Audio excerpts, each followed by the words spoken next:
এক সময় কোটি টাকার মালিক ছিল, হজ ফরজ হয়েছেন, হজ করতে পারে না, ইন্তেকাল হয়ে কবরের মধ্যে গিয়েছেন।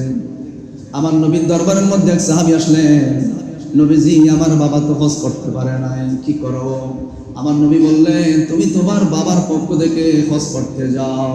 তুমি হজ করেছো, তোমার বাবারও একটা কবুল হজ হয়েছে, তোমারও একটা কবুল হজ হয়েছে। আর যার মাধ্যমে তুমি হজটা সম্পন্ন করেছো, বরাবর 3টা হজ কবুল হয়েছে। অর্থাৎ 3টা হজ মানে ওনার ছেলে একজন মানুষকে প্রতিনিধিত্বে একজন মানুষকে পাঠিয়েছেন, ওনার ছেলেও একটা হজের সওয়াব পাবে, ওনার বাবাও একটা হজের সওয়াব পাবে, আর যেই করেছেন সেইও একটা কবুল হজের সওয়াব পাবে। সুবহানাল্লাহ। এজন্য হজের মধ্যে সাফা মারওয়া সাই করা আমাদের হানাফি মাযহাব মোতাবেক এটা ওয়াজিব। এটা কিভাবে হলো? হযরত ইব্রাহিম আলাইহিস সালাম আল্লাহর কাছে ফরিয়াদ করছিল, মালিক রব্বুল আলামিন, আমার বংশের বাতি জ্বালানোর জন্য আল্লাহ আমার মন চায় আপনি আমাকে একজন নেককার সালেহীন সন্তান দান করবেন। সুবহানাল্লাহ। ইব্রাহিম আলাইহিস সালামের সুন্নাত। আল্লাহর কাছে ফরিয়াদ করলেন, রব্বানা, ও আমার রব, আল্লাহ আমাকে এমন একটা সন্তান দান করবেন, এমন একটা ছেলে দেন যে ছেলেটা আপনার জন্য কোরবানি হয়ে যাবে। ও মালিক, যেই ছেলেটা নামাজ পড়বে, যেই ছেলেটা মা বাবার খেদমত করবে, যেই ছেলে মুরব্বি দেখলে সালাম দিবে, কবর জিয়ারত করবে, রব্বুল আলামিন এমন একটা সন্তান দেন যেই ছেলেটা আপনার জীবন আপনার জন্য কোরবান হয়ে যাবে। 80-82 বছর বয়সে, অনেক একেবারে বৃদ্ধ বয়সের মধ্যে একটা সন্তান পেলেন হযরত ইসমাঈল আলাইহিস সালাম।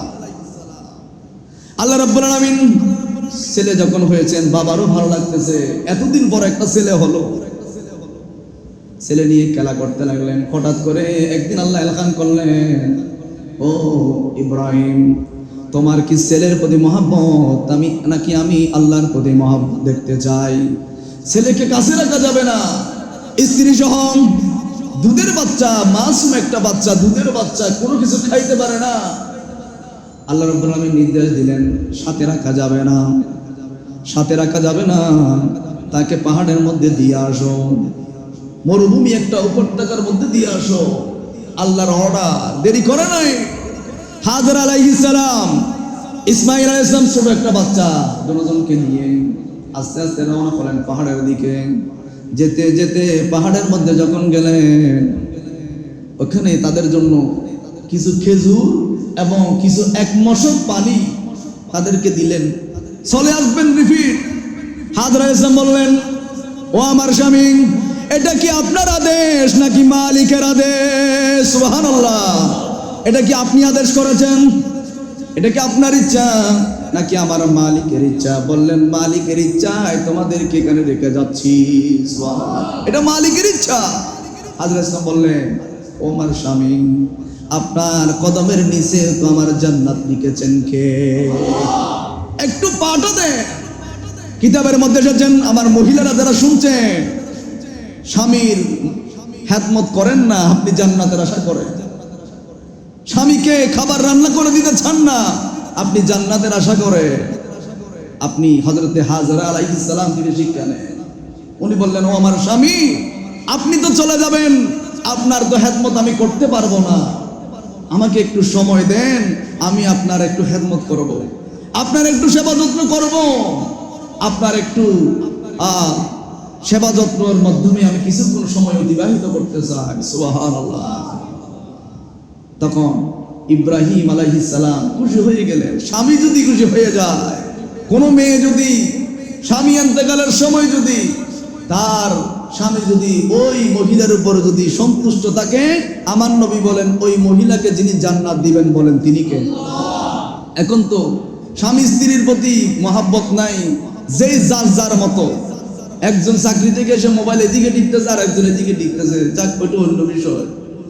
তখন উনি বললেন, আপনি একটু আমাকে খেদমত করার সুযোগ দেন, সেবা করার সুযোগ দেন, আপনারা একটু সেবা করার সুযোগ দেন। কদমগুলা নিজের চুল দিয়ে ইব্রাহিম আলাইহিস সালামের কদমগুলা পরিষ্কার করে দিচ্ছেন, চুল দিয়ে। মহিলারা যারা শুনছেন, কথাগুলো ভালো করে শুনবে। কদম পরিষ্কার করে দিচ্ছেন। কাপড় দিয়ে চেহারাটা পরিষ্কার করে দিচ্ছেন। কারণ স্বামী যদি খুশি হয়ে যায়, স্বামী যদি সন্তুষ্ট হয়ে যায়, স্বামী যদি রাজি হয়ে যায়, ওই মেয়ের উপর একজন রাজি থাকবে। চিৎকার দিয়ে বলেন তিনি কে? এজন্য রব্বুল আলামিন বলেন, وَلَنَبْلُوَنَّكُمْ بِشَيْءٍ مِّنَ الْخَوْفِ وَالْجُوعِ وَنَقْصٍ مِّنَ الْأَمْوَالِ وَالْأَنفُسِ وَالثَّمَرَاتِ وَبَشِّرِ الصَّابِرِينَ। আল্লাহ রাব্বুল আলামিন বলেন, وَلَنَبْلُوَنَّكُمْ بِشَيْءٍ مِّنَ الْخَوْفِ। আমি রব্বুল আলামিন পরীক্ষা করে থাকি। কি পরীক্ষা করেন? আল্লাহ বলেন, আমি কিছু ভয় দিয়ে থাকি, আমি কিছু ক্ষুধা দিয়ে থাকি। খিদার মাধ্যমে, ভয়ের মাধ্যমে আমি তাদেরকে পরীক্ষা করে থাকি। ওয়াল জুই ওয়া নাকসিম মিনাল আমওয়ালি ওয়াল আনফুসি ওয়াস সামারাত ওয়া বাশশিরিস সাবিরিন। ভয় পাওয়ার পর, ক্ষুধা পাওয়ার পর, কষ্ট পাওয়ার পর, জীবনে একেবারে যায় এমন অবস্থার পরেও যখন আপনি সাবিরিন, ধৈর্য ধারণ করবেন, আপনাকে যিনি বিজয় দিবেন বলেন তিনি কে? তাহলে স্বামী স্ত্রীর ভালোবাসা, একে অপরের প্রতি ভালোবাসা, সম্মান করা, এটি ইসলাম শিক্ষা দেয়। ইসলাম বলে তুমি তোমার স্ত্রীকে কটু ভাষায় কথা বলতে পারবে না, প্রহর করতে পারবে না। আজকে শ্রমিক দিবস, ইন্টারন্যাশনাল ওয়ার্কার্স ডে, আজকে হচ্ছে মে দিবস। তো শ্রমিকদের ব্যাপারে ইসলাম কি বলে? ইসলাম বলে, যারা তোমাদের কাজ করে, আমি কিছুদিন আগেও বলছিলাম, একজন মানুষ কাজ করছিল কিন্তু পারিশ্রমিক নিয়ে যায় নাই। ওই টাকা অনেক দিন পর্যন্ত রেখে দিয়েছিল। রেখে দেওয়ার পর একদিন ফিরে আসলেন, আমার একদিনের বেতনগুলো আমাকে দেন। উনি একদিনের বেতন দেয় নাই। যে একদিনের বেতন দিয়ে যে ছাগল কিনেছেন, পুরো ছাগলের ফার্ম দিয়ে ফেলেছেন। এজন্য যারা কাজ করে, যারা শ্রমিক, যারা আপনার কাছে কাজ করে, তাদের সম্মান দিতে হবে, তাদের সাথে সুন্দর ব্যবহার করতে হবে। রিকশাওয়ালার সাথে সুন্দর ব্যবহার করতে হবে। এই সুন্দর ব্যবহারের দ্বারা বুঝতে হবে, আপনি বুঝতে পারবেন আপনি কোন ফ্যামিলির ছেলে। আপনার ব্যবহারে মানুষ বুঝতে পারবে আপনার পরিবার কেমন, আপনার ফ্যামিলি কেমন। আপনার ব্যবহার যদি হয় এমনি অশিক্ষিতের মতো, আবার কেউ কেউ শিক্ষিত হয়ে অশিক্ষিতের মতো আচরণ করে, এমন আচরণ করা যাবে না। শ্রমিকদের সাথে সুন্দর ব্যবহার করতে হবে। তারা না থাকলে আপনার কাজগুলো কে করতো? রিক্সাওয়ালা যদি না থাকতো, তাহলে এখান থেকে আপনাকে ইভিজেডের মধ্যে, ফ্রি রোডের মধ্যে আপনাকে কে নিয়ে যেত? এই জন্য আমার নবী বলেন, তাদের গায়ের ঘাম শুকানোর আগে আগে তাদের পারিশ্রমিক দিয়ে ফেলতে হবে। কথা বলেন ঠিক কিনা? আজকে শ্রমিক দিবস থেকে আমি বলতে চাই, আপনারা তাদের সাথে সুন্দর ব্যবহার করবেন। চার দোকানের একজন মেসিয়ার, তার সাথে সুন্দর ব্যবহার কথা বলবেন, সুন্দরভাবে কথা বলবেন। তাকে আগে যাওয়ার সময় তাকে সালাম দিবেন। ইসলাম এটাই শিক্ষা দেয়। তার সাথে সুন্দর আচরণ করবেন। ঘরের মধ্যে যাদের বউ আছে, অনেকেই মারতে মারতে এই কুন্তু দিয়ে করে, অনেকেই দর্শন করে, কাজের বউদেরকেও দর্শন করে। অথচ সেই বড় বিমানের অফিসার, অথচ যে বড় একজন ফ্যাক্টরির অফিসার, কিন্তু তার ঘরের মধ্যে তার ঘরের বুয়োটা পর্যন্ত নিরাপদ নয়। কথা বলেন ঠিক কিনা? আছে না নাই? আছে। ঘরের বুয়োর সাথে খারাপ আচরণ করে। কেন? সেই যেমন রান্না করে, তাকেও তো তুমি একটু হেল্প করতে পারো। এই জন্য আজকে শ্রমিক দিবস থেকে আমাদের একটাই দাবি, যারা কাজ করে তারা ছোট নয়, তাদেরকে সম্মান দিতে হবে। তাদেরকে সম্মান আমার নবী দিয়েছেন, ইসলাম দিয়েছেন। ইসলাম বলে তাদের ব্যাপারে, وَلَنَبْلُوَنَّكُمْ بِشَيْءٍ مِّنَ الْخَوْفِ وَالْجُوعِ وَنَقْصٍ مِّنَ الْأَمْوَالِ وَالْأَنفُسِ وَالثَّمَرَاتِ وَبَشِّرِ الصَّابِرِينَ। ইসলাম বলে, যারা ক্ষুধার কষ্টে, যারা তোমাদের ঘরের মধ্যে যায় কাজকর্ম করে, তোমরা তাদের সাথে খারাপ আচরণ করিও না, অভদ্র আচরণ করিও না। অবশ্যই অবশ্যই তোমার যেমন মালিক আছে, তারও একজন মালিক আছে।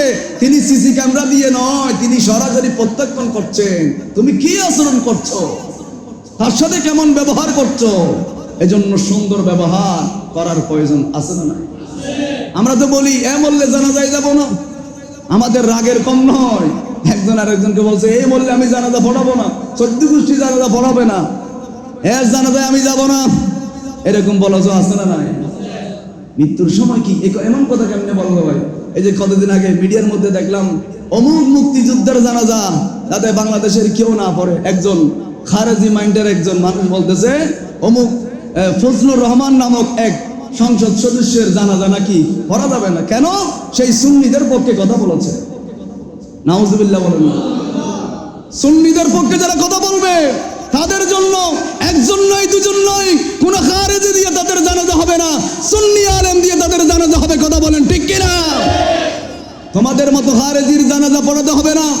ফজলুর রহমানের জানাজা পড়ানোর জন্য একজন নয়, দুজন নয়, বাংলাদেশের অসংখ্য নবী প্রেমিক সুন্নি জামাতের উলামা ইকরাম প্রস্তুত আছে। কথা বলেন ঠিক কিনা? আর একটাই দোষ, সেই নাকি সুন্নি, সেই সংসদের মধ্যে সুন্নিয়তের পক্ষে কথা বলে, যার কারণে সেই বলতেছে তার জানাজা যাতে কোনো আলেম, আরে তোদেরকে তো আমরা আলেমই মনে করি না। যার অন্তরে নবীর প্রেম নাই, আহলে বাইতের মহব্বত নাই, ইমাম হাসান হুসাইনের মহব্বত নাই, তাদেরকে তো আমরা আলেমই মনে করি না। কথা বলেন ঠিক কিনা? আলেম কিন্তু তাদেরকে বলা হয় যাদের অন্তরের মধ্যে বুক ভরা নবীর প্রেম আছে, যার সামনে রসুলুল্লাহর শানে বেয়াদবি করলে সেই বন্ধু হোক, সেই যত বড় প্রেসিডেন্ট হোক না কেন, নিজের বাপ হলেও তার সাথে আমাদের কোনো সম্পর্ক নাই। কথা বলেন ঠিক কিনা? এজন্য আমি বলতে চাই তোমাদের জানাজা পড়ানোর দরকার নাই, কারণ তোমাদের দিয়ে যদি জানাজা পড়ায় তার কবরের মধ্যে আযাব হবে। তোমাদের দিয়ে জানাজা পড়ানোর প্রয়োজন নাই, কারণ জানাজা হলো শেষ বিদায়, শেষ বালতার সব বালতা। এজন্য বড় বড় হক্কানি আলেমরা ওসিয়ত করে দেয়, মুরব্বীরা ওসিয়ত করে দেয়, আমার জানাজাটা হালিশার দরবারের হিসাব দিয়ে পড়াবেন, আমার জানাজাটা অমুক দরবারের হিসাব দিয়ে পড়াবেন, আমার জানাজাটা অমুক এলাকার মসজিদের খতিব সাহেব দিয়ে পড়াবেন। কিরে এত মানুষ আছে তুমিও? বলতে না, আমি জানি উনি হক্কানি, এর দিয়ে যদি জানাজা পড়াই শুরুতেই যদি গলত হয়ে যায় কবরের মধ্যে মেয়ের আছে না নাই? আছে। এই জন্য জানাজা খুব গুরুত্বপূর্ণ জিনিস।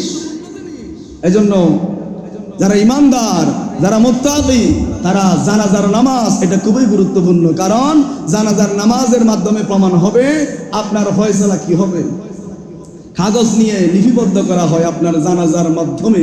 আপনার জানাজায় কি তাড়াহুড়া করে কবরে ঢুকাই দিচ্ছে? অনেকেই বলে তাড়াতাড়ি ঢুকাই দেন, বেশিক্ষণ লাগলে কষ্ট হবে, এরকম বলে না। জানাজার নামাজের পর খাতার ভেঙে ফেলবেন, এরপরে চারিদিকে হয়ে আপনি কি করবেন? দোয়া পড়বেন, মুনাজাত করবেন। এক সাহাবীর জানাজা রাহমাতুল লিল আলামিন পড়ালেন। জানাজার নামাজ শেষ, হযরত ওমর রাদিয়াল্লাহু তাআলা খুব দূরে দূরে আসতে লাগলেন। জানাজার নামাজ শেষ, ওমর রাদিয়াল্লাহু তাআলা মনটা ছোট করলেন। আমার নবী বললেন, ওমর মন ছোট করার কোনো কারণ নাই, জানাজা শেষ, এখন সবাই মিলে তার জন্য দোয়া করো। সুবহানাল্লাহ, দোয়া করার জন্য। কিন্তু আমরা এখন দোয়া করতে চাই না, তাড়াতাড়ি দিয়ে ফেল, তাড়াতাড়ি করে চলে আয়। ঠিকভাবে আমরা দোয়া দৌড় তো করি না। তাড়াতাড়ি কেমনে জানাজা শেষ কাটিয়ে নিয়ে দূর মারে। কত বড় ক্ষমবত্ত, কত বড় বদনসিব, মৃত্যুর সময়ও তার তাড়াহুড়োর শেষ নাই।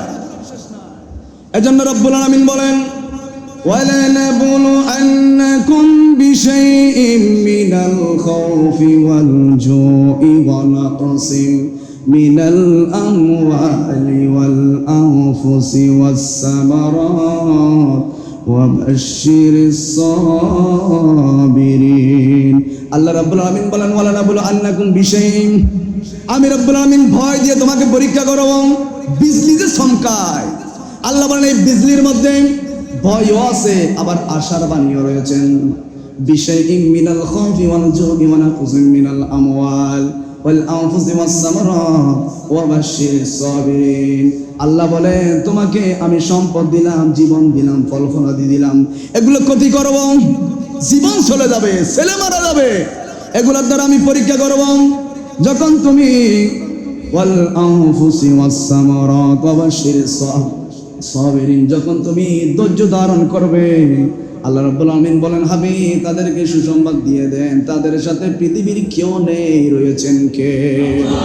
তাহলে উনি বললেন, ও আমার স্বামী, আপনার কদমটা দেন, একটু পরিষ্কার করে দিন, আপনার চেহারাটা পরিষ্কার করে দিন। চুলগুলা আশ্রয় দিতে লাগলেন। সেবা যত্ন করলেন, চলে যেতে লাগলেন। চলে গেলে এই যে রুটি নিয়েছেন, পানি নিয়েছেন, 1 মশক মাত্র পানি, পানি যখন শেষ হয়ে গেলেন, কেউ নাই, জনমানবহীন একটা মরুভূমির মধ্যে তাদেরকে রেখে যাওয়া হলো। নির্দেশ কার? আরো জোরে বলেন, নির্দেশ কার? এই জন্য আল্লাহর নির্দেশে যত কিছু হোক না কেন সব সারার প্রয়োজন আছে না?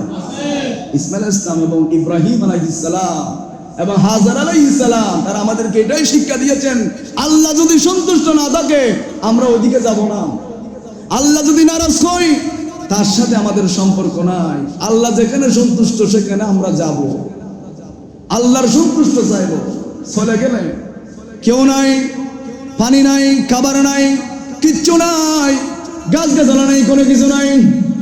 ইসমাইল আলাইহিস সালাম দুধের শিশু, একেবারে কথাও বলতে পারে না, কোনো কিছু খাইতেও পারে না, তেমন দুধের শিশু। যে পানিগুলা এনেছেন হাজার আলাইহিস সালাম পানিগুলা খেয়ে ফেলেছেন, ওই যে খেজুরগুলা খেয়ে ফেলেছেন, এখন কোনো কিছু নাই, তৃষ্ণার্ত হয়ে গেলেন। মা কেমন জিনিস ছেলেদের জন্য। আজকে মা বাবা ছেলেদের সেই মহাব্বত, মায়ের প্রতি ছেলের মহাব্বত, ছেলের প্রতি মায়ের মহাব্বত, এগুলো আস্তে আস্তে বিলুপ্ত হয়ে যাচ্ছে। মা এখন ছেলের তৃষ্ণা কান্না সহ্য করতে পারলেন না। এক পাহাড়ের মধ্যে দেখলেন, সাফা পাহাড়ের মধ্যে, এখানে বসে আছেন, দেখতে পেলেন পানির ঝলক ঝলক ঝলমল ঝলমল করতেছেন, সূর্যের আলো সাফা পাহাড়ের মধ্যে পড়েছেন, ঝলমল ঝলমল পানির যখন ঝলক আলোকবর্তী যখন আসলেন, উনি এক দৌড় মারলেন। আবার ওই পাহাড় থেকে মারোয়া পাহাড়ের মধ্যে দেখা যাচ্ছে ওখানেও ঝলমল ঝলমল করতেছে পানির মতো। আরেক দৌড় মারলেন, দেখা যায় ওখানে কোনো পানি নাই।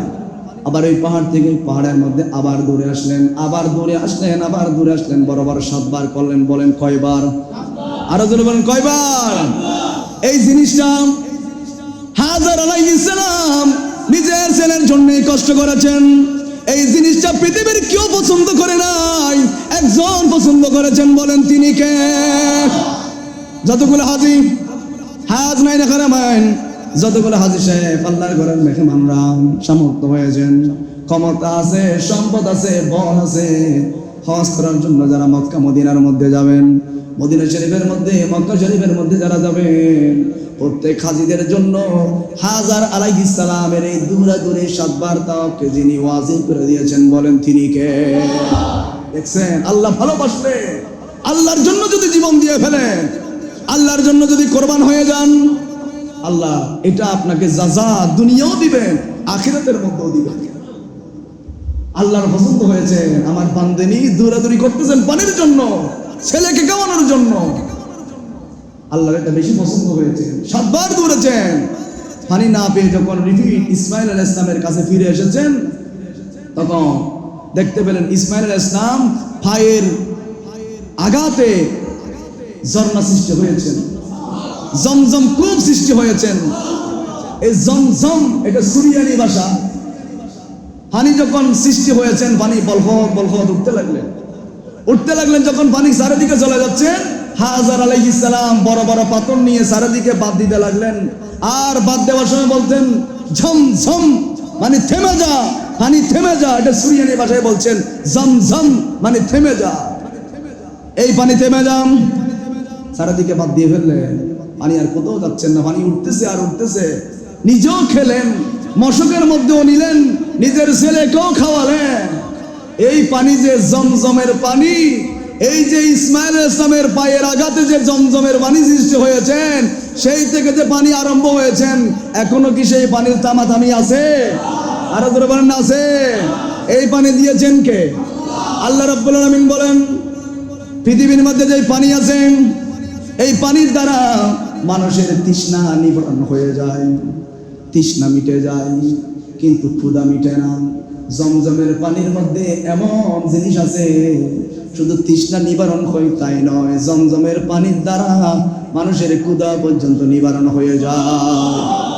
কোনো মানুষ পানি খেয়ে শুধু পানি খেয়ে বাঁচতে পারে না, অনেকদিন বাঁচতে পারবে না, কিন্তু জমজমের পানি খেয়ে সে বাঁচতে পারবে, কারণ জমজমের পানির মধ্যে খাবারের একটা সাপ্লিমেন্ট, খাবারের একটা উপাদান এখানে আছে। এজন্য রহমতুল্লাহ আলামিন বলেন, যারা হজ করতে যাও, মদিনা শরীফের মধ্যে যাও, জমজমের পানিগুলো নিয়ে তোমরা মুখের মধ্যে মাজো। রোগ থাকলে যিনি ভালো করে দিবেন বলেন তিনি কে? এই জমজমের পানিগুলো শেফা, এই জমজমের পানি খাও, ক্যান্সার রোগ যিনি ভালো করে দিবেন বলেন তিনি কে? এই জমজমের পানি খাওয়ার সময় ক্যাবলামুখী হয়ে যাবেন, পশ্চিম দিকে ফিরবেন, দাঁড়িয়ে পান করবেন। পৃথিবীর মধ্যে যে পানিগুলো আছে, এই পানিগুলা আমার নবী বলেছেন বসে পান করো, বসে পান করো। বিজ্ঞান বলছেন দাঁড়িয়ে যদি পান করো তোমার দেরি এই কলেজার মধ্যে আঘাত করবে, শরীর ক্ষতি হবে, তোমরা তাড়াতাড়ি বৃদ্ধ হয়ে যাবে, বুড়া হয়ে যাবে। বিজ্ঞান বলছেন তাড়াতাড়ি বুড়া হয়ে যাবে। এটার ফয়সালা আমার নবীজি আজ থেকে ১৫০০ বছর আগে বলছেন, পানি খাওয়ার সময় বসে খাও, দাঁড়িয়ে পানি পান করিও না, দাঁড়িয়ে প্রস্রাব করিও না কুকুরের মতো। এটা হাদিসের মধ্যে আমার নবী অনেক আগে বলে দিয়েছেন, কিন্তু আজকের বিজ্ঞান বলছে দাঁড়িয়ে পান করলে এই ক্ষতি তোমাদের হবে। আমার রহমতুল্লাহ আলামিন কি অহেতুক কোনো কথা বলেন? আরো জোরে বলেন না, বলেন। আমার নবী বললেন জমজমের পানি খাও, জমজমের পানি নাও, জমজমের পানি তোমাদের জন্য সেবা। এই জমজমের পানি পশ্চিম দিকে দাঁড়িয়ে দাঁড়িয়ে দাঁড়িয়ে পান করতে হবে। এই জমজমের পানির মধ্যে তোমাদের জন্য রোগের সেবা আছে। এই জমজমের পানি দ্বারা তোমাদের রোগ যিনি ভালো করে দিবেন বলেন তিনি কে? তাহলে আমরা যখন জমজমের পানি পাবো, আমরা জমজমের পানি দাঁড়িয়ে পান করব, বিসমিল্লাহ বলে পান করব, নিয়ত করে পান করব। আল্লাহ আমার বড় ক্যান্সার রোগ আছে, আমার ডায়াবেটিস রোগ আছে, আল্লাহ আপনি জমজমের পানির সাথে আমাদেরকে সেবা দান করেন। যিনি সেবা দান করবেন বলেন তিনি কে? পানি পেয়ে মা খুশি হয়ে গেলেন, ছেলেকেও খাওয়ালেন, মশকের মধ্যেও নিলেন, নিজেও পান করলেন, চারিদিকে বাদ দিয়ে ফেললেন। এখান থেকে হাজী সাহেবরা গেলানে গেলানে, বোতলে বোতলে মানুষ পানি খায়, সারা পৃথিবীর মানুষ এই জমজমের পানি খায়, পান করে, নিয়ে যায়। তারপরও জমজমের এক বিন্দু পানি পর্যন্ত এখনো কমে নাই, যতটুকু আছে ততটুকু থাকবে, কারণ এই জমজম যিনি দিয়েছেন বলেন তিনি কে? পরের জায়গা পরের জমি ঘর বানায় আমি রই, আমি তো সেই, আরো জোরে, পরের জায়গা পরের জমি আমি তো সেই ঘরে কানাজারি জমিদারি, আমি পাই না তাহার হুকুমে জারি। সেই ঘরে কানাজার আমি পাই না তার, আমি পাই না জমিদারের দেখা, পাই না জমিদারের দেখা, মনের দুঃখ কারে কই, আমি তো সেই পরের জায়গা পরের জমি ঘর বানায় আমি রই, আমি তো সেই। আসলে কি আমরা ঘরের মালিক? আমরা সবাই ভাড়াটিয়া। দিন শেষে সবাইকে সব ছেড়ে দিয়ে কাফনটা নিয়ে, এমন কাফন কোনো পকেটে নেই, কোনো সিলাই নাই, কিচ্ছু নাই, একেবারে খালি হাতে চলে যেতে হবে কবরে। এটাই বলেছেন, পরের জায়গা পরের জমি ঘর বানায় আমি রই, আমি তো সেই, আমি তো সেই ঘরের মালিক নই। সালাতুনিয়া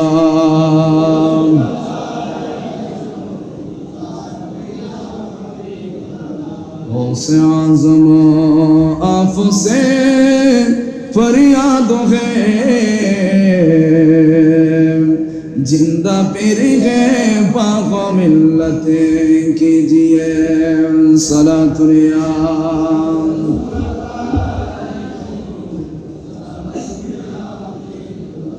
তাহলে এই পৃথিবী ক্ষণস্থায়ী জীবন, চলে যেতে হবে একজনের কাছে, বলেন তিনি কে? আল্লাহ বলেন এগুলো তোমার নয়, এই বিল্ডিং এগুলো তোমার ক্ষণস্থায়ী না, এগুলো তোমার নয়, তুমি একজন ভাড়াটিয়ার মতো। তোমার এগুলো কিচ্ছু নয়। আল্লাহ রাব্বুল আলামিন এরপরে বলেন আল্লাযীনা ইযা আসাবাতুহুম মুসিবাতুন ক্বালু ইন্না লিল্লাহি ওয়া ইন্না ইলাইহি রাজিউন। আল্লাহ রাব্বুল আলামিন বলেন আল্লাযীনা ইযা আসাবাতুহুম মুসিবা, যখন কোন মানুষের উপরে যখন বিপদ যখন এসে যায়, মুসিবত যখন এসে যায়, যখন বলা মুসিবত আসে, বলা দেন মুসিবত দেন একজন দেন, বলেন তিনি কে? আল্লাহ বলেন কোন মানুষের উপর যখন বিপদ এসে যায়, বলা যখন এসে যায়, তখন সেই যেন বলেন ক্বালু ইন্না লিল্লাহি ওয়া ইন্না ইলাইহি রাজিউন। এই বিপদ যখন আসে তখন সেই ব্যক্তি বলবে এই বিপদ দেওয়ার মালিক কে? বিপদ দেওয়ার মালিক কে? সেই যেন বলেন আমাকে আমার মালিক বিপদ দিয়েছেন নিশ্চিত। ক্বালু ইন্না লিল্লাহি ওয়া ইন্না ইলাইহি রাজিউন। আমার মালিক ছাড়া কেউ বাঁচাতে পারবে না, আমার মালিক ছাড়া এই বিপদ থেকে কেউ রক্ষা করতে পারবে না। তাই জন্য বিপদের সময় ধৈর্য ধারণ করবেন, সবর করবেন। যে মালিক আপনাকে বিপদ দিয়ে, যেমনি ভাবে ইব্রাহিম আলাইহিস সালামকে বললেন ইব্রাহিম ছেলেকে সাথে রাখা যাবে না, দিয়ে ফেললেন, আল্লাহ আপনার রাজির জন্য দিয়ে ফেললাম, একেবারে দুধের শিশুকে দিয়ে ফেললেন।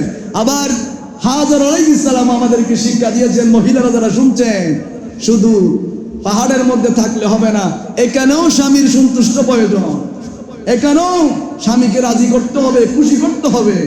ইব্রাহিম আলাইহিস সালাম ইসমাঈল আলাইহিস সালাম যখন বিবাহ করলেন, ইসমাঈল আলাইহিস সালাম বিবাহ করে যখন ঘরের মধ্যে আছে, একদিন হযরতে ইব্রাহিম আলাইহিস সালাম দেখতে গেলেন ঘরের মধ্যে। দেখতে যখন গেলেন তখন ইসমাঈল আলাইহিস সালাম ঘরের মধ্যে ছিলেন না। ঘর থেকে ইসমাঈল আলাইহিস সালামের স্ত্রী বের হয়ে ওই ইব্রাহিম আলাইহিস সালামকে তো চিনতে পারে নাই, বললেন বুড়া মানুষ আপনি কে? এখানে কি জন্য আসলেন? কি চাই? এরকম আমাদের ঘরে অনেক মহিলারাও ফকির আসলে দূর দূর করে তাড়িয়ে দেয়, সুন্দর ভাষায় কথা বলে না, আত্মীয় স্বজনের সাথে সুন্দর ভাষায় কথা বলে না, নিজের ভাই ব্রাদারের সাথে সুন্দর ব্যবহার করে না, নিজের মা বাবার সাথে সুন্দর ব্যবহার করে না। ও ভাই, আপনার এই নামাজ রোজা এগুলোর কোনো কাজ আল্লাহর দরবারে কোনো কাজ নাই। আগে আল্লাহর ইবাদতের পরে মানুষের সাথে সুন্দর ব্যবহার, সুন্দর আচরণ করার প্রয়োজন আছে না? বলেন আপনি কে? কি জন্য আসলেন এই মরুভূমির মধ্যে? বুড়ো মানুষ আপনি কি জন্য আসলেন? বললেন তুমি তো আমাকে চিনো না, যদি চিন্তা করার মধ্যে ঢুকতে দিতাম। বললেন তোমার স্বামী কোথায়? পরিচয় দেয়নি। বললেন তোমার স্বামী কোথায়? বলেন পাহাড়ে কাঠ কাটতে গেছে। বললেন তোমার স্বামীকে আসতে বলবা, ঘরের যাতে চৌকাটটা পরিবর্তন করে ফেলে, যাতে চোট পরিবর্তন করে ফেলে, ঘরের চৌকাট পরিবর্তন করে ফেলে। ঠিকই ইব্রাহিম আলাইহিস সালাম চলে আসলেন। ইসমাঈল আলাইহিস সালাম সন্ধ্যাবেলায় কাঠ কেটে যখন ঘরের মধ্যে আসলেন, বিবি বললেন ও আমার স্বামী একজন বুড়া ছিল, বুড়া একজন বৃদ্ধ মানুষ, বুড়া মানুষ। বললেন বুড়া মানুষ এই মরুভূমির মধ্যে বুড়া মানুষ কোথেকে আসলো? কই? বললেন এই বুড়া মানুষ। হয়তো বুড়া মানুষকে তুমি কোনো কিছু খাইতে দিছো? বুড়ো মানুষ আমি চিনি না, কি জন্য খাইতে যাবো? আমার সাথে তো তার কোনো আত্মীয়তার সম্পর্ক নাই, খাইতে দি নাই। কেমন আচরণ করছো? বলে আচরণ ভালো করি নাই। বললেন তো এই বুড়া মানুষ কি বলছিল? বললেন যাওয়ার সময় বলছিল এই ঘরের চৌকাটটা যাতে পরিবর্তন করে ফেলি, চৌকাট যাতে পরিবর্তন করে ফেলি। ওদের কোবাল বরাম, ও কোবাল বরাম, এই বুড়া মানুষটা আর কেউ নয়, আমার বাবা ইব্রাহিম আলাইহিস সালাম এসেছিল। সুবহানাল্লাহ। তুই তো চিনিস নাই, যা ঘর থেকে বের হয়ে যাও। আমার বাবা এটা গ্রিন সিগন্যাল দেয় নাই, এটা রেড সিগন্যাল দিয়েছেন। আমার বাবা বলেছেন যে স্ত্রী শ্বশুর শাশুড়ির সাথে সুন্দর আচরণ করে না, ভালো আচরণ করে না, তাকে যাতে আমি ঘরের মধ্যে না রাখি, তাকে যাতে 3 তালাক দিয়ে দিই। সুবহানাল্লাহ। বের হয়ে যা। কপাল ভরা, কি জন্য আমার বাবার সাথে তুই ভালো আচরণ করিস নাই? কি জন্য সুন্দর আচরণ করিস নাই? আমার বাবাও নবী, আমিও নবী। আমার বাবা বলছিল তোকে যাতে তালাক দিয়ে দিই, ঘর থেকে বের করে দিই। বের হয়ে যা। বের করে দিয়ে বললেন, আরেকটা বিয়ে করলেন। আরেকদিন পর, কিছুদিন পর আবার ইব্রাহিম আলাইহিস সালাম আবার জীর্ণ শীর্ণ অবস্থায় আবার আসলেন। আবার এখন ঘরের মধ্যে করাঘাত করলেন, একেবারে ইব্রাহিম ইসলাম ইসমাইল ইসলামের স্ত্রী বের হয়ে আসলেন, বললেন, ও আমার মুরব্বী বাবা যান, আপনি কোত্থেকে এসেছেন? এই মরুভূমির মধ্যে আমাদের খবর কেউ নেয় না, এই মরুভূমির মধ্যে তো কেউ আমাদেরকে দেখতে আসে না। ও মুরব্বী, ও আমার আব্বা যান, আপনি কোত্থেকে আসলেন? আসেন, ঘরের মধ্যে আসেন, রোদের মধ্যে আপনার ঘাম পড়তেছে, ঘরের মধ্যে প্রবেশ করেন, হাতে ধরে ঘরের মধ্যে প্রবেশ করে নেন, নিজের হাতে খাবার রান্না করে খাওয়ালেন, নিজে সেবা যত্ন করলেন, অথচ চিনে না একজন বুড়ো মানুষ, ঘরের মধ্যে ঢুকিয়ে খাবার খাওয়ালেন, নিজেই বিছিন দিয়ে বাতাস করতে লাগলেন। চলে যাওয়ার পর ইব্রাহিম আলাইহিস সালাম বললেন, ও মহিলা, মা জান, তোমার স্বামী ইসমাইল আলাইহিস সালাম যখন ঘরের মধ্যে আসবে তখন বলবা এই ঘরের চৌকাঠ যাতে জীবনে আর কোনোদিন পরিবর্তন না করে, এই ঘরের চৌকাঠ যাতে পরিবর্তন না করে। ঠিকই চলে গেলেন। ইসমাইল আলাইহিস সালাম যখন রাতের বেলা আসলেন, স্ত্রী বলতে লাগলেন, একজন বুড়ো মানুষ, বাবার বয়সী মানুষ আসলেন, সুন্দর ভাষায় কথা বললেন, বললেন, তুমি তার সাথে কেমন আচরণ করেছো আগে সেটা বলো, কারণ আগের একটা অভিজ্ঞতা আছে না নাই, আগে যে আচরণ করছি তাই একেবারে বউকে দিয়ে ফেলতে হয়েছে। আগে বলো তুমি কেমন আচরণ করছো, চিন্তা করিয়েন না, আমি তার সাথে ভালো আচরণ করছি, তাকে ঘরের মধ্যে নিয়ে এসে তাকে সুন্দরভাবে খাবার খাওয়ালাম, তাকে বিছিন করলাম। সে কি বলছিল? বললেন, যাওয়ার সময় বলছিল, আমার ঘরের চৌকাঠ যাতে জীবনে কোনোদিন পরিবর্তন না করে। সুবহানাল্লাহ। বললেন, কোষামদের তোমার জন্য সুসংবাদ, এটা ছিল আমার বাবা ইব্রাহিম আলাইহিস সালাম, আমাকে দেখতে এসেছিল, তোমার হালত পরিলক্ষণ করার জন্য এসেছিল। আমার বাবা যে সিগন্যাল দিয়েছেন এটা রেড সিগন্যাল নয়, এটা গ্রিন সিগন্যাল দিয়েছেন। তোমার সেবার উপর আমার আব্বাজান খুশি হয়েছেন। আমার আব্বা খুশি হয়ে বললেন, জীবনে যাতে তোকে তালাক না দি, তোর সাথে যাতে সারা জীবন আমি সংসার করতে পারি, তোকে যাতে তালাক না দি। এজন্য যারা মহিলারা শুনছেন শ্বশুর শাশুড়ির সাথে সুন্দর আচরণ করে, আমার নবীর দরবারে এক সাহাবী আসলেন, ইয়া রাসূলুল্লাহ, আমার বউ আমার মা বাবার সাথে সুন্দর আচরণ করে না। আমার নবী বললেন, কেন? বুঝাইলেন, দেখা যাচ্ছে না। ঠিকই, বউ মা বাবাকে শ্বশুর শাশুড়ির সাথে ভালো আচরণ করে না, এইটার মানে এটা নয় যে আপনার মা বাবার সাথে আচরণ ভালো না করলে তালাক দিয়ে ফেলবেন, এরকম নয়। ইসলামিক অনেক ফয়সালা আছে, এটা নবীদের, নবী বুঝে নবীর সিগন্যাল। কারণ ইব্রাহিম আলাইহিস সালাম নবী, ইসমাইল আলাইহিস সালাম নবী, কিন্তু মা বাবার সাথে শ্বশুর শাশুড়ির সাথে সুন্দর আচরণ করতে হবে। শ্বশুর শাশুড়িকে যদি কষ্ট দেয়, এমন পর্যায়ের কষ্ট দেয়, কষ্টে যদি জর্জরিত করে, ইসলাম এই ব্যাপারে বলে, ওই মা বাবার যদি কষ্ট হয়, বেশি কষ্ট দেয়, মা বাবার সাথে সবসময় খারাপ আচরণ করে, মা বাবার সাথে একসাথে থাকতে চায় না, গ্রামে মা বাবাকে রেখে দেয়, শহরে ফ্ল্যাট নিয়ে থাকে, মা বাবার সাথে কোনো যোগাযোগ নাই, যে স্ত্রী মা বাবার সাথে যোগাযোগ রাখতে নিষেধ করে, যে স্ত্রী মা বাবাকে কষ্ট দেয়, ইসলাম বলে ওই স্ত্রী তোমার জন্য ভালো মঙ্গল নয়, তুমি চাইলে এটাকে করে দিতে পারো। এটা ইসলাম বলে। এই জন্য এটা তো আমার যুবকরা করবে না, কারণ যুবকরা বলে আগে বউ লাগবে, মা বাবা গুলো অসুবিধা, বউ খুশি করতে চায়, বউ খুশি হলে সব খুশি, মা বাবা কি আছে না? এরকম বউ ফলা সোনামি, এরকম অনেক আছে না? নাই আছে। এই জন্য তাদের জন্য নয়, কারণ মা বাবা হলো জান্নাত, মা বাবা হলো জাহান্নাম। কেমন জাহান্নাম? মা বাবা যদি অসন্তুষ্ট হয়ে যায় তাহলে আপনার জন্য জান্নাতে যাওয়া সহজ নয়, কঠিন হয়ে যাবে, আপনার জন্য জাহান্নাম অবধারিত। এজন্য মা বাবার খুশির জন্য, মা বাবার সন্তুষ্টির জন্য যেই যেই পদক্ষেপ নেওয়া প্রয়োজন এগুলাই নিতে হবে আপনাকে। আগে মা বাবার খুশি রাখতে হবে, মা বাবাকে সন্তুষ্ট রাখতে হবে। যে স্ত্রী আপনার মা বাবাকে মোটেও সহ্য করতে পারে না, মোটেও দেখতে পারে না, মা বাবাকে রান্না করে খাওয়াতে চায় না, মা বাবা বৃদ্ধ হয়েছেন, গোসল করতে পারে না, যে স্ত্রী গোসল করাই দেয় না, যে স্ত্রী সেবা করে না, এই স্ত্রী দিয়ে আপনি কি করবেন? এমন স্ত্রী হতে হবে যে স্ত্রী নিজের মা বাবা যেমন সেবা যত্ন করবে, আপনার মা বাবাকেও নিজের মা বাবার মতো মনে করবে, এরকম স্ত্রী। আবার অনেকেই আছে, অনেক শ্বশুর শাশুড়ি আছে বউকে দেখতে পারে না, এরকম আছে না? নিজের বউকে, নিজের ছেলের বউকে দেখতে পারে না, হয়তো বিয়ে করার পরই তো বউরও বিয়ে, বউয়ের হয়ে গিয়েছেন, এরকম কথাবার্তা বলে, এরকম আচরণ করে, এগুলো নয়। দুজনকে ব্যালেন্স করে চলাফেরা করতে হবে। শ্বশুর শাশুড়ি এদের সাথে সম্মান দিয়ে কথা বলতে হবে, আপনি অভিভাবক, আপনিও তাদেরকে নিজের মেয়ের মতো দেখতে হবে, নিজের মেয়ের মতো।